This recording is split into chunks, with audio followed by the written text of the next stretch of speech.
নমস্কার, বিভ্রমিষ্যতি চ্যানেলে সকল দর্শক বন্ধুকে জানাই স্বাগত।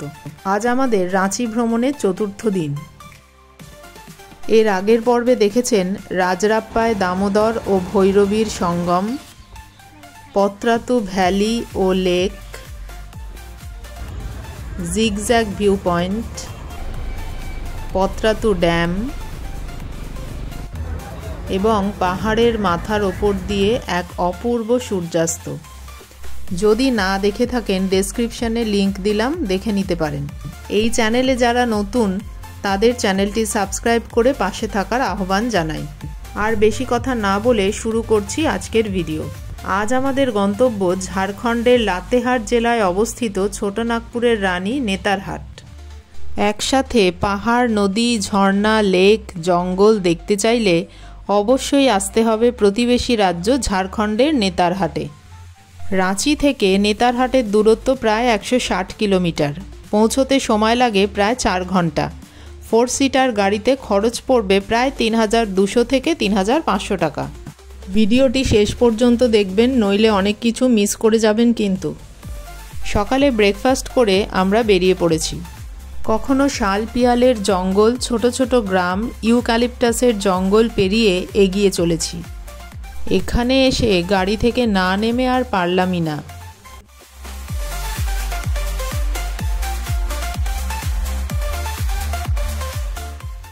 নেতারহাট এখনও 49 কিলোমিটার দূরে। এবার প্রকৃতি অন্য রূপে ধরা দিল। দিগন্ত জোড়া পাহাড়, সবুজ ধানক্ষেত, যত এগোচ্ছি তত পাহাড়গুলো প্রকটিত হচ্ছে।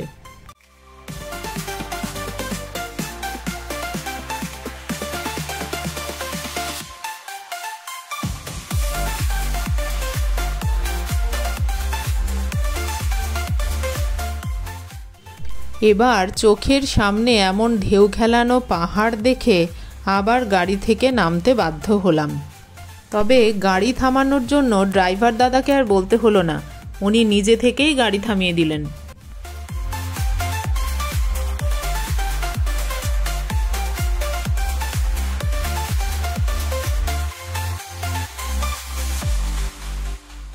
প্রকৃতির এই রূপ কি আর ভাষায় বর্ণনা করা যায়?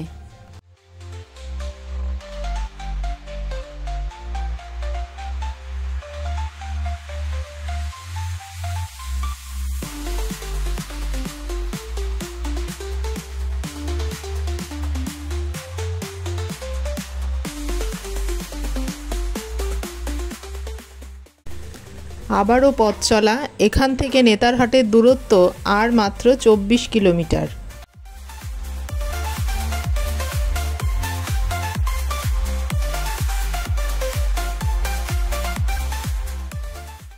এরপর পাহাড়ে ওঠার আগেই আমরা লাঞ্চ করার জন্য থামলাম, কারণ নেতারহাট না পৌঁছানো পর্যন্ত রাস্তায় আর কোনো দোকানপাট নেই, কেবলই জঙ্গল। হোটেল বিভা থেকে লাঞ্চ সারলাম, খাবার ভালোই। এরপর একটু এগোতেই দেখা কোয়েল নদীর সাথে। নর্থ কোয়েলের সাথে একটু সময় কাটাবার জন্য আবার খানিক বিরতি।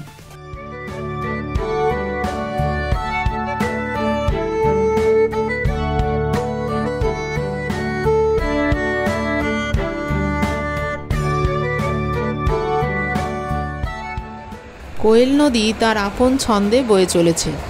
আমরা তার এই চলার ছন্দকে ছবিতে, স্মৃতিতে বন্দি করতে ভুললাম না।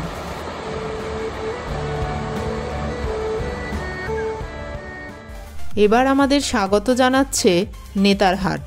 শুরু হলো জঙ্গলের বুক চিরে ক্রমাগত ওপরে ওঠা।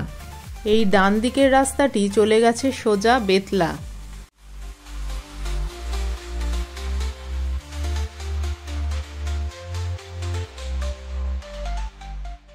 এবার পাকদণ্ডি বেয়ে ক্রমাগত ওপরে ওঠা।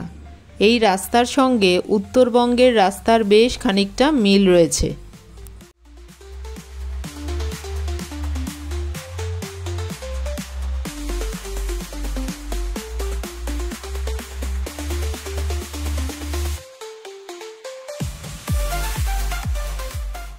এই পথে যেতে এই রকম কয়েকটি ঝোড়ারও দেখা মিলল।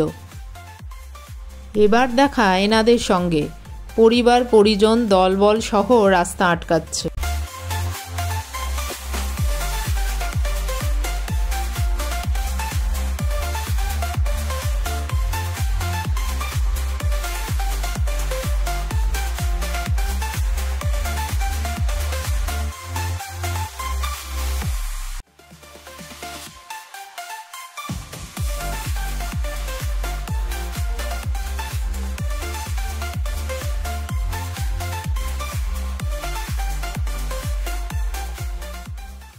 এত সুন্দর যাত্রাপথ, এর সবটাই আপনাদের সাথে ভাগ করে নিতে ইচ্ছে করছে। আঁকা বাঁকা চড়াই উতরাই পেরিয়ে এবার প্রায় পাহাড়ের মাথার ওপর সমতলে এসে পড়েছি। ড্রাইভার দাদা আমাদের বলার অপেক্ষা না করেই গাড়ি থামিয়ে দিয়েছেন। পুরনো সিনেমার নায়িকাদের মতো ছুটে বেড়াতে ইচ্ছে করছে, তবে ইচ্ছের ডানা মেলতে না দিয়ে হেঁটে চলে ছবি তুলেই আপাতত ক্ষান্ত হলাম।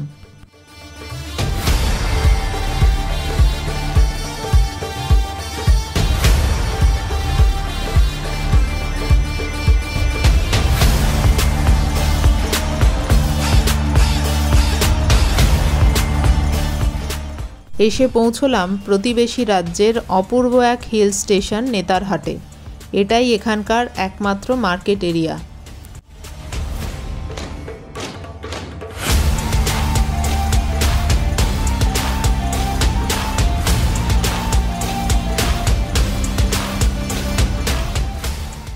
এবার আমরা যাচ্ছি আমাদের আগে থেকে বুক করা হোটেল প্রভাত বিহারে।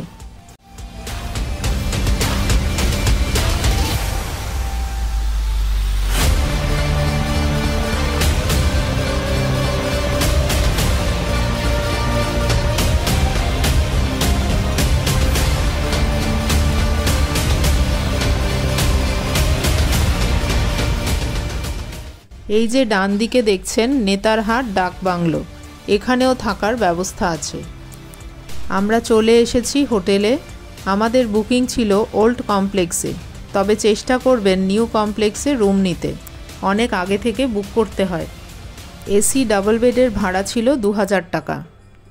সাথে 9 বছর পর্যন্ত বাচ্চাদের কোনো কস্ট লাগে না, তার ওপরে বয়স হলে সেখানে অতিরিক্ত 500 টাকা লাগে। এই হলো আমাদের রুম।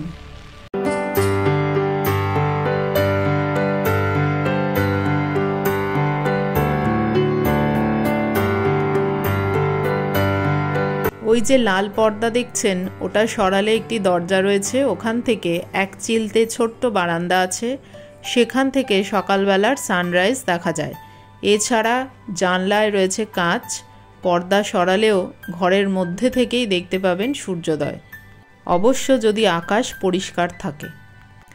ঘর থেকে বেরিয়ে বারান্দা থেকে দেখা যাবে এমন দৃশ্য।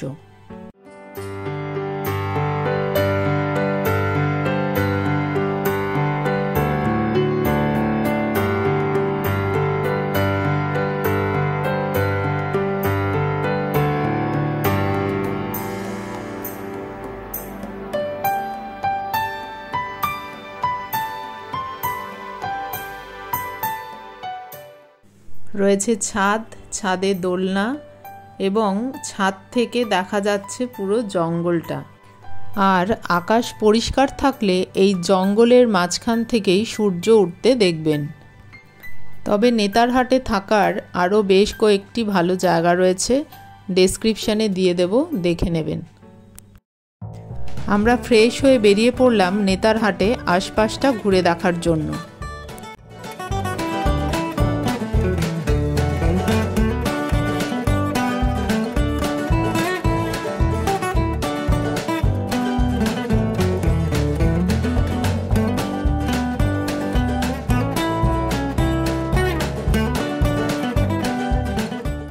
পাইন বন দেখতে দেখতে চলে এসেছি পাইনের বনে।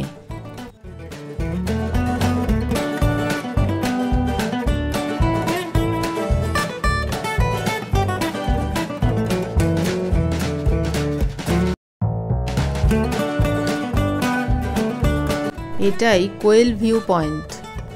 কোয়েলের ভিউ দেখার জন্য আছে বসার জায়গা। আকাশ পরিষ্কার থাকলে এখান থেকে কোয়েল নদীর আঁকাবাঁকা গতিপথ পরিষ্কার দেখা যায়।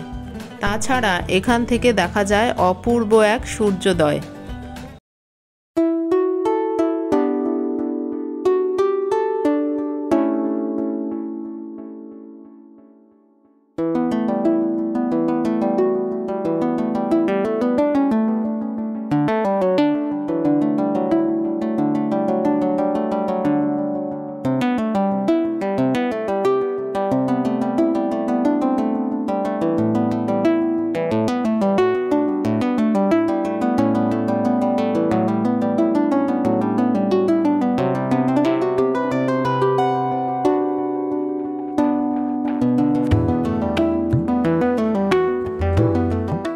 এই পাইনের জঙ্গলের পাশেই তৈরি হয়েছে একটি নতুন পার্ক। এটি এখনো সাধারণ মানুষদের জন্য খুলে দেওয়া হয়নি।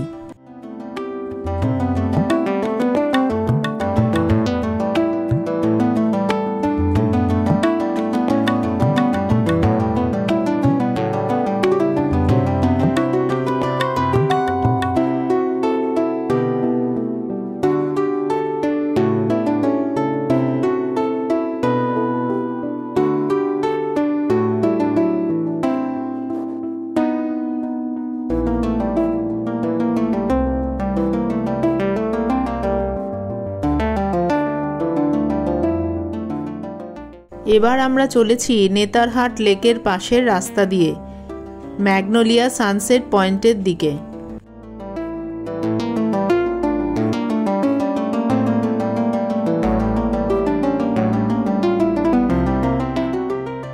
সানসেট দেখব বলে তো যাচ্ছি, কিন্তু আকাশে বেশ মেঘ করেছে। এক পাতলা মেঘের আস্তরণে এখনই সূর্যটা ঢেকে রয়েছে। এবার চলে এসেছি পাইনের বনের বুক চিরে ছুটে চলা রাস্তায়। হালকা মেঘের আস্তরণে পাইনের বন হয়ে রয়েছে বেশ মায়াবী। আবারও গাড়ি থেকে নামা।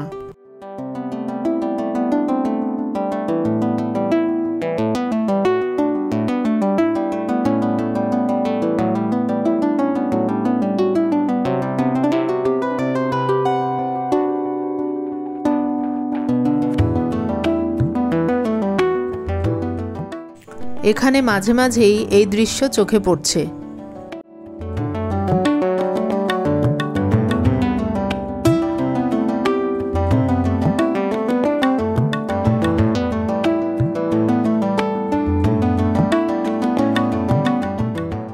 মায়াবী পাইনের বনের ফাঁক দিয়ে সূর্যের উঁকি দেওয়া আলো আরও মোহময়ী করে তুলেছে।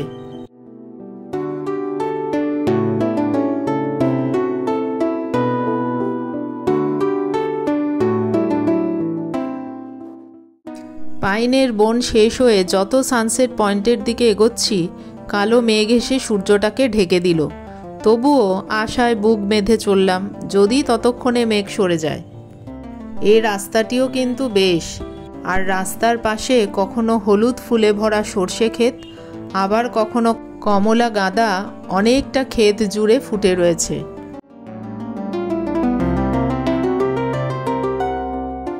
এসে গেছি ম্যাগনোলিয়া সানসেট পয়েন্টে।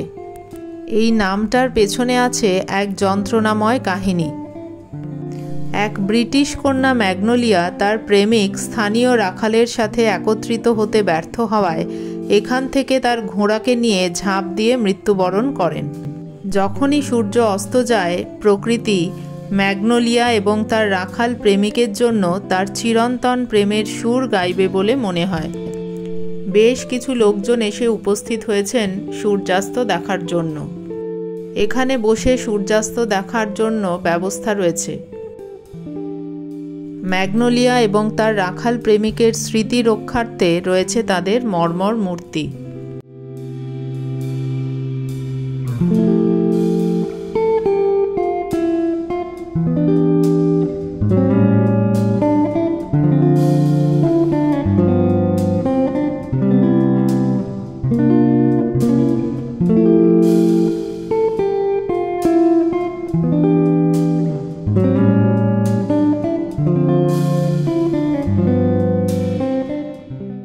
এই কালো মেঘ সরে গিয়ে সূর্যাস্ত দেখা যাবে না নিশ্চিত হয়ে আমরা ফেরার পথ ধরলাম। তবে এখান থেকে সূর্যাস্তটা ঠিক এই রকম দেখায়।